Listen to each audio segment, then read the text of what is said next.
The Nikon Z 14-30mm F4S lens versus the Viltrox AF 14mm F4 lens. Now, which one of these ultra-wide lenses should you buy? Find out next.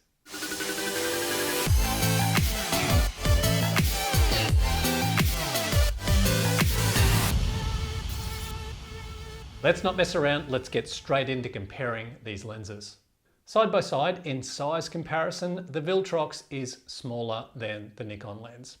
And when you extend the Nikon lens out from its closed position, you can see that it's even bigger at 14mm.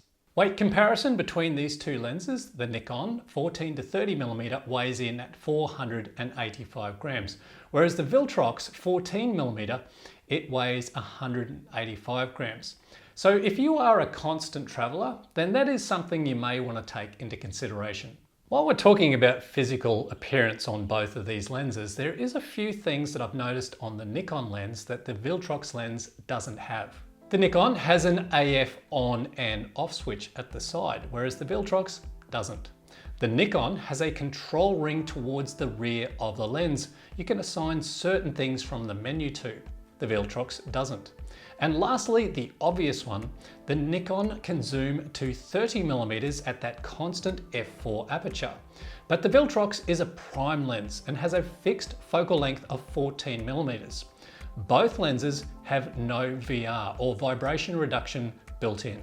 Aperture differences, the Nikon goes from f4 to f22, whereas the Viltrox, it goes from f4 to f16.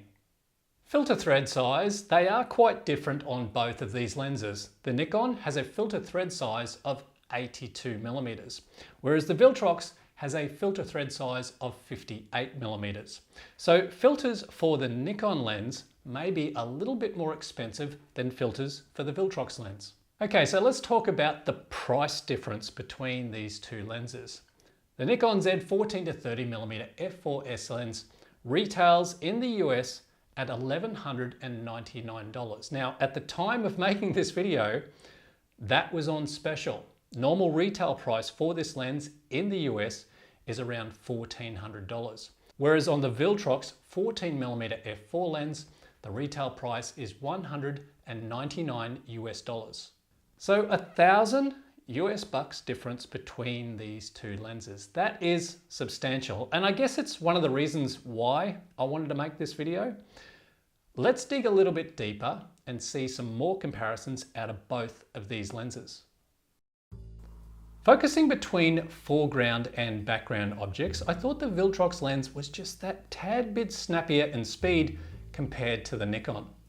Also, you'll notice how much closer I can get to my foreground subject with the Viltrox lens, which brings me to my next comparison. Minimum focus distance on the Nikon 14-30mm F4S lens is 28 centimeters, and that remains the same right throughout the zoom range of 14 to 30mm. Whereas on the Viltrox 14mm F4 lens, the minimum focus distance is just 13 centimeters. You can see in this comparison, you can get much closer to your subject with the Viltrox lens than you can with the Nikon lens. But hold on there for a sec. The Nikon can zoom in to 30mm at that f4 aperture of the minimum focus distance of 28 centimeters. Will that make any difference? Well, it does, but not by that much. They are similar in framing now. Both are pretty close in terms of what you get in your frame. In terms of general focusing, I found both were pretty much the same in the way they focused and tracked my face. I put both lenses on my Nikon Z52, which has the X-Speed 7 processor in it for better focusing ability. And yeah, I do feel pretty silly while doing this, but you can see both lenses track my eye really well.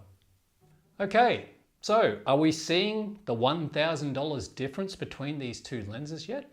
Tell you what, let's get serious. Let's go and do some sharpness tests. All right, so both of these test chart shots were shot using my full frame Nikon Z7 camera, which is 45 megapixels. and all the in-camera lens corrections are turned on for both lenses. All right, let's push into the middle at f4 on both lenses. So wide open on both lenses at f4, you have excellent sharpness in the center of frame. Yeah, but I don't know, maybe the Viltrox is just a smidge sharper, dead center? Yeah, but what about those corners at f4? Okay, so they're still close, but I think the Nikon has that better definition in the corners than what the Viltrox has. Not massively though, but yeah, I think the Nikon is that bit better there, because look at the very edges of that Viltrox lens. It's just that little bit softer than the Nikon lens. All right, so what I'll do now is I'll stop down to f5.6, then f8, and then f11. So I think the Nikon performs better in the corners until we get to, say around about f8. Then the playing field has evened up a bit, with both lenses looking good, not only in the center, but in the corners as well. So they're close, but I think the Nikon Z 14-30mm F4S lens does perform better in the corners wide open than the Viltrox lens does. But is it $1,000 better in difference? I guess I'll leave that up to you to judge. Both of these lenses are very good ultra-wide angle lenses for your Nikon full-frame Z cameras. Now, I personally own the Nikon Z 14-30mm F4S lens, and it has been a superb lens for my landscape photography adventures. The Viltrox AF 14mm F4 lens is a relatively new lens that has just been released to the market. And this now gives photographers a choice when it comes to their budget. Okay, so we've had a good look at both of these lenses. So which ultra-wide angle lens should you buy? If you're more into travel and hiking and need to keep things very compact and light to carry, then the Viltrox 14mm F4 gives you superb value for the money. At $199 US, you can use this lens when you need those wide shots for landscapes, interiors of things like museums or cathedrals, cityscapes, street photography, vlogging as well, and more. The Nikon Z 14-30mm F4S lens is no slouch either. Granted, it is a lot more expensive than the Viltrox lens, but you do have that ability to zoom into 30mm with that constant f4 aperture right throughout the entire zoom range. And you do have those extras like the control ring and the AF on and off switch on the side of the lens. So some people don't even use post-processing, things like, Photoshop and Lightroom, and share their shots straight out of their camera. So if you're not cropping or post-grading your shots, then having that ability to go from 14mm through to 30mm does have some advantages when it comes to your framing. Well, thank you so much for watching, guys. I really appreciate it. I hope this video has helped you out when it comes to which one of these ultra-wide angle lenses you should buy. Never stop creating. I'll see you next time.